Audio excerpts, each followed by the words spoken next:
लोक मला म्हणाले 1 लाखामध्ये ही भंगार गाडी विकून टाक आणि दुसरी एखादी 2-3 लाख रुपयात स्विफ्ट विकत घे. पण त्यांना काय माहिती होतं, 1 लाखाचं बजेट जेव्हा मी माझ्या इंडिकावर लावणार तेव्हा माझी इंदुमती क्वीन बनणार. नमस्कार मित्रांनो, स्वागत आहे तुमचं आपल्या यूट्यूब चॅनलमध्ये. गाड्या रिस्टोरेशन करण्याबद्दलच्या टिप्स ज्या आहेत मी त्या तुम्हाला या व्हिडिओमध्ये सांगणार आहे. की तुमची गाडी जर खराब झालेली असेल किंवा तुमच्या गाडीचा पेंट जो आहे तो गेला असेल किंवा ॲक्सिडेंट झाला असेल तर काय काय प्रोसेस असते आणि बेसिकली पेंट कोणत्या क्वालिटीचा घ्यायचा. आणि प्रो टिप मित्रांनो, की व्हिडिओच्या शेवटी मी तुम्हाला सांगणार आहे, जर तुमच्याकडे जुनी गाडी नसेल नवी गाडी घ्यायचा प्लॅन करत असाल तर टॉप 5 कार अशा सांगणार आहेत की ज्या बजेटमध्ये पण तुम्हाला बेस्ट बनतील आणि इंडियन रोड्समध्ये, स्पेशली जर तुम्ही गावाकडून असाल आणि हा व्हिडिओ बघत असाल तर तुमच्यासाठी हा व्हिडिओ खूप इन्फॉर्मेटिव्ह होणार आहे. तर व्हिडिओ शेवटपर्यंत बघा की मी 1 लाखात माझी जी इंडिका आहे ती क्वीन बनवू शकतो का. आणि पहिल्या एपिसोडला तुम्ही खूप प्रतिसाद दिला. पहिला एपिसोड तुम्ही चेकआउट करू शकता की मी माझी नवी फ्रॉन्क्स देऊन जी आहे ती इंडिका रिस्टोअर करायला घेतली आहे. तर असाच रिस्पॉन्स असू द्या. आणि या व्हिडिओमध्ये तुम्हाला आपण पेंट आणि डेंटिंग कशा प्रकारे माझ्या इंडिकाची केली आणि खर्च किती आला. तर आपण 1 लाखाचा बजेट घेऊन जातोय तर आपल्या गाडीला खर्च किती आला हे या व्हिडिओमध्ये तुम्हाला समजणार आहे. की ज्यावेळेस मी फ्रॉन्क्स घरी दिली आणि इंडिका इकडे घेऊन आलो, माझ्यासमोर खूप मोठा प्रश्न पडले की आता बेसिकली ही इंडिका चालणार का. आणि महाराष्ट्रामधनं मी गाडी कर्नाटकामध्ये आणली तर या गाडीला काही प्रॉब्लेम येणार नाही का.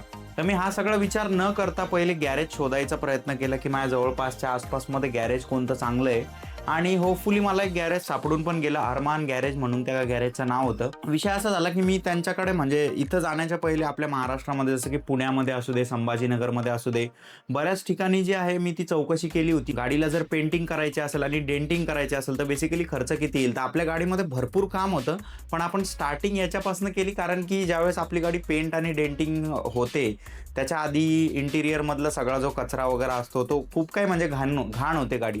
तर माझी इच्छा अशी होती की पहिले जे आहे आपण गाडीला बाहेरून एकदा बनवून घेऊ, त्याच्यानंतर इंटिरियर बघू आणि हळूहळू जे आहे ते मेकॅनिकल वर्क जे आहे ते करत राहू. गॅरेज शोधल्याच्या नंतर मला एक गोष्ट कळाली की गॅरेज जे आहे ते जवळ पाहिजे. मी लास्ट व्हिडिओमध्ये पण तुम्हाला तेच सांगितलं होतं की होता होस्तर जे आहे ते तुमचं गॅरेज आहे ते जवळपास ठेवा घराच्या, म्हणजे तुम्हाला ॲक्सेसिबिलिटी, जाणं येणं या सगळ्या गोष्टी ज्या आहेत खूप सुलभ होऊन जातील.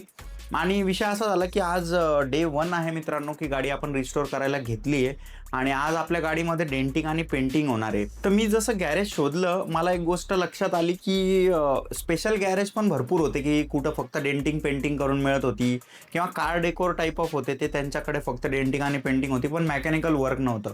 पण जसं की आपल्या 13 वर्ष जुन्या इंडिकामध्ये जे आहे ते भरपूर काम होतं. इंजिनचं पण काम होतं, स्टेअरिंगचं काम होतं, त्याच्यानंतर शॉकअप्सचं काम होतं. ऑलमोस्ट म्हणजे सगळीच गाडी जी आहे ती नवी करायला लागत होती. तर माझ्या मनामध्ये एक थॉट आला की आपण जे आहे ते मोस्ट ऑफ द काम एकाच ठिकाणी जर केलं तर चान्सेस ऑफ पॉसिबिलिटीज जे असतात त्याच्यावरती आपण जिंकू शकतो. की एक उदाहरण देऊन सांगतो मी तुम्हाला. जर तुम्ही मॉलमध्ये गेले आणि मॉलमधून तुम्ही जर 100 वस्तू जर खरेदी करून आणल्या, ठीक आहे, आणि 100 मधल्या 10 वस्तू जर म्हणजे खराब निघल्या तर तुम्ही काय करू शकता, पटकन ज्या 10 वस्तू आहेत त्या जाऊन तिथंच रिटर्न करू शकता. आणि आपल्या केसमध्ये पण सेमच सिच्युएशन आहे मित्रांनो. जर मी पेंटिंग एकाकडे केली, जर मी स्टेअरिंगचं काम एकाकडे केलं, जर मी शॉकअपचं काम दुसऱ्या माणसाकडे केलं आणि फेल्युअर जर झाला तर मला 3 वेगळे गॅरेजवाले असतील, ते 3 मला डोकं लावणारे वेगळे असतील. कारण की या गॅरेजवाल्यांचं कसं असतं, कधी कधी यांनी जी प्राईस सांगितली आहे ती प्राईस जास्त पण असू शकते, आपल्याला काय माहिती. आणि ओव्हरऑल जर तुम्ही काम एकाच गॅरेजमध्ये केलं तर तुम्हाला जे आहे तो फायदा होऊ शकतो. ते तुम्हाला डिस्काउंट वगैरे पण देऊ शकतात. तर अशा सगळ्या गोष्टींचा विचार करून मी आणि ग्रे भाऊनं ठरवलं की आपल्याला आता जायचं आहे आणि गाडीची पेंटिंग पहिल्यांदा करायची आहे. कारण की आपली वाघीण जी आहे ती बाहेरून चकाकली पाहिजे. आतलं काम जे आहे ते रनिंगमध्ये होतच राहील. आणि मेन म्हणजे कसं आहे की पोलीसवाले जे आहेत मित्रांनो, ही सगळ्यात मोठी टिप आहे. जर तुमची गाडी थोडीशी पण जुनी असली किंवा पेंट वगैरे गेलेला असला तर पोलीसवाले खूप बेजार करतात. म्हणजे कुठेही असू द्या तुम्ही भारतामध्ये, पोलीसवाल्यांना फक्त तेच पाहिजे, तुझी गाडी जुनी आहे, तुझ्या गाडीचा PUC बरोबर नाही आहे किंवा ही गाडीचा टाईम होऊन गेलेला आहे आता, तर त्यांना 500-1000 घ्यायचे असतात किंवा काहीतरी फाईन मारायचा असतो. त्याच्यामुळे ते या सगळ्या गोष्टी करतात. तर तुम्ही सावध राहा. गाडीमध्ये काही प्रॉब्लेम नसेल, तुमच्याकडे डॉक्युमेंट्स वगैरे क्लिअर असतील तर काहीच भ्यायची गरज नाही आहे. तुम्ही बिंदास जाऊ शकता. कुठल्याही स्टेटमध्ये तुम्ही गाडी चालू शकता. 1 वर्षापर्यंत हा नियम आहे की तुमची जी गाडी आहे, जर तुम्ही आता मी महाराष्ट्रामधून कर्नाटकामध्ये आलो तर मिनिमम 1 वर्ष मला कोणीच अडवू शकत नाही पोलीसवाले. आतापर्यंत माझ्यासोबत असा इन्सिडेंट झाला नाही. झाला तर मी तुम्हाला नक्की सांगेल. तर जसं की ग्रे भाऊ आणि आम्ही गाडी जी आहे ती पेंट करायला दिली आणि पेंट करायच्या दिवशीच आम्हाला एक सगळ्यात मोठा इश्यू आढळला की गाडीचं जे बंपर आहे ते बंपर ऑलमोस्ट डॅमेज होतं आणि त्यांनी मला रिकमेंड केलं होतं की नवीन बंपर टाकायचा. तर आता इंडिकाचे पार्ट जे आहेत मित्रांनो ते कुठंच भेटत नाहीत. जर तुमच्याकडे पण इंडिका असेल किंवा जुन्या गाड्या वगैरे असतील तर तुम्हाला तर माहीतच आहे त्याचे पार्ट जे आहेत ते सगळीकडे भेटत नाही.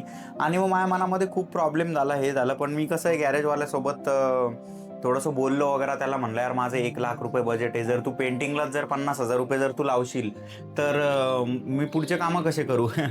तर तो पण हसायला लागला की भाई गाडीला तर पैसे लावाच लागतील, त्याच्याशिवाय तुझी गाडी काय नीट होऊ शकणार नाही.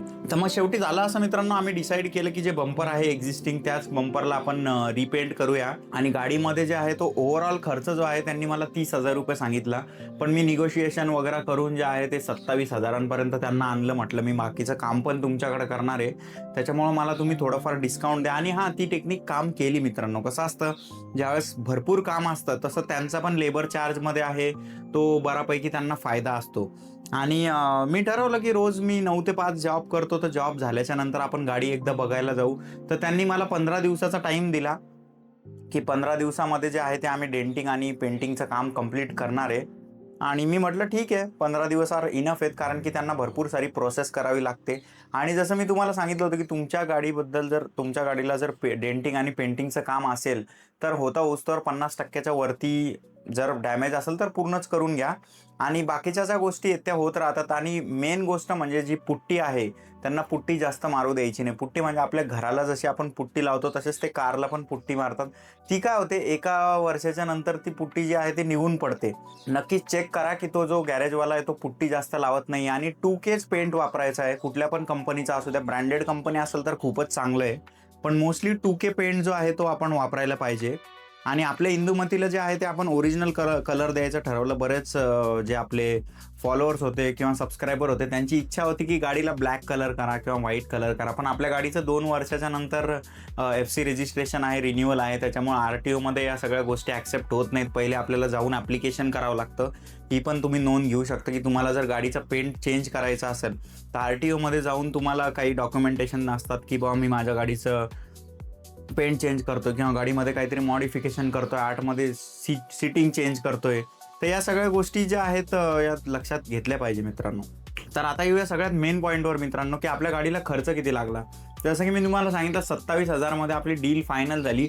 आणि इथून पुढे जो राडा होणार आहे मित्रांनो तो खूप होणार आहे. जसं आपण 1,00,000 रुपयाचं बजेट घेऊन चाललोय, तर 1,00,000मध्ये आपलं काय काय शक्य होईल हे मी तुम्हाला दाखवण्याचा प्रयत्न करेल. आणि तुमच्या काही जर क्वेरीज असतील किंवा तुम्ही पण जुनी गाडी जी आहे ते रिस्टोअर करायचा विचार करत असाल तर फक्त एक कॉमेंट करून टाका की तुम्हाला कशाबद्दल हेल्प पाहिजे, किंवा तुम्ही मला डायरेक्ट DM पण करू शकता. इंस्टाग्रामची लिंक मी दिलेली आहे यूट्यूबला, तिथं मी लोकांना रिप्लाय करतो, कारण की मला या सगळ्या स्टेजमध्ये खूप अनुभव आलेला आहे आणि लोक कसे फसवतात याच्यावर पण मी व्हिडिओ बनवणार आहे पुढचा. आता जसं व्हिडिओच्या स्टार्टिंगला मी सांगितलं होतं मित्रांनो, जर तुम्ही नवी गाडी घ्यायचा विचार करत असाल तर टॉप 3 गाड्या मी आणलेल्या आहेत तुमच्यासाठी, ज्या की तुम्ही बजेटमध्ये घेऊ शकता. तर सगळ्यात पहिले गाडी जी लॉन्च केलेली आहे मित्रांनो ती आपल्या टाटा इंडिकाच्या ओनरनीच केलेली आहे, टाटानीच केलेली आहे. ती आहे टाटा पंच मित्रांनो. एकदम मस्त गाडी आहे. त्याच्यानंतर नवीन जो गाडीचा लुक आलेला आहे तो पण एकदम भन्नाट असणार आहे. आणि CNG आणि पेट्रोल दोन्हीमध्ये जर तुम्ही CNG वाला जर ऑप्शन घेतलं तर तुम्हाला एक मायलेज पण चांगलं भेटेल, पण ग्रामीण भागात शक्यतो पेट्रोलच चालतं आजकाल. नंबर 2ला गाडी असणार आहे मित्रांनो मारुती सुझुकीची फ्रॉन्क्स गाडी जी आहे. टाटा पंचचं जे कोटेशन आहे ते थोडंसं जास्त येतं, पण जी मारुती सुझुकीची फ्रॉन्क्स आहे मित्रांनो, स्पेशली पेट्रोल व्हर्जन एकदम जबरदस्त आहे. माझ्याकडं पण फ्रॉन्क्स आहे. आता मी 7 ते 8 महिने झाले फ्रॉन्क्स वापरतो आणि मला कंटिन्युअसली 20चं मायलेज जे आहे, 20चं मायलेज मला फ्रॉन्क्स आरामात काढून देते, ते पण खराब रस्त्यावरती. जर तुम्ही हायवेवरती गेले, कॉन्स्टंट 80ची स्पीड असली तर काहीच अडचण येणार नाही मित्रांनो. फ्रॉन्क्स गाडी ही पण नंबर 1 आहे. आणि जर तुम्हाला दणकट गाड्या पाहिजे असतील, आता मी तुम्हाला इथे 2 ऑप्शन देतो. एक आहे महिंद्रा 3XO आणि एक आहे नेक्सॉन. तर बेसिकली दोन्ही पण गाड्या ज्या आहेत या CNG, पेट्रोल, डिझेल सगळ्यांमध्ये अवेलेबल आहे. तर माझं सजेशन तुम्हाला एकच राहील की ज्या नवीन गाड्या असतात त्या डिझेलमध्ये खूप सारं आजकाल हे DPF वगैरे या सगळ्या गोष्टी यायला लागल्या आहेत. तर जर तुमच्या घराजवळ CNG पंप असेल तर CNG गाडी बेस्ट राहील बजेटसाठी, कारण की जे तुमचा खिसा जो आहे त्याला कापणार नाही आहे. कारण की आजकाल पेट्रोल गाड्या ज्या आहेत त्या बिलकुल मायलेज नाही देत आहेत. आणि मी स्वतः फ्रॉन्क्स घेतली तर माझी इंडिका जी आहे ती तिच्यापेक्षा जास्त मायलेज देते. माझी इंडिका ऑलमोस्ट जर चांगली चालवली तर 25चं मायलेज तर मला काढूनच देतील. तर या होत्या 3 टॉप 3 to 4 गाड्या ज्या बजेटमध्ये जे आहे ते तुम्ही कन्सिडर करू शकता. आणि जर तुम्ही ग्रामीण भागात राहत असाल तर माझी एक टिप आहे की ग्राउंड क्लिअरन्स जे आहे गाडीचं ते जास्तच असलं पाहिजे, कारण की बरेच खड्डे असतात. बरेच आपल्या इंडियामध्ये रस्ते तर खूपच खराब झालेले आहेत आजकाल, म्हणजे आपण विचारूच नाही. जसं की जर समृद्धी महामार्ग हे सगळे ग्रीनफील्ड हायवेज एक्सप्रेसवे जर सोडले तर बाकी जितके पण रस्ते आहेत ग्रामीण भागातले, स्पेशली महाराष्ट्रातले रस्ते मित्रांनो, आणि तुम्ही कोणत्या जिल्ह्यातून आहात हा व्हिडिओ बघताय आणि तुमच्या जिल्ह्यात रस्त्याची जी परिस्थिती आहे ती कशी आहे ते पण मला कॉमेंट करून सांगा. मी जालना जिल्ह्यातून आहे, तर आमच्या जालना जिल्ह्यात जिथं संपूर्ण वाट लागलेली आहे, त्याच्यामुळं फ्रॉन्क्सचं ग्राउंड क्लिअरन्स 191 mm होतं, त्याच्यामुळे मी फ्रॉन्क्स निवडली. तुम्ही नेक्सॉन पण घेऊ शकता. तर असंच इन्फॉर्मेटिव्ह व्हिडिओसाठी आपल्या अकाउंटला सबस्क्राईब करून घ्या आणि नेक्स्ट एपिसोडमध्ये आपल्या इंदुमतीसोबत काय होणार आहे हे बघण्यासाठी भेटूया नेक्स्ट व्लॉगमध्ये. तोपर्यंत जय हिंद, जय महाराष्ट्र मित्रांनो, जय ऑटोमोबाईल.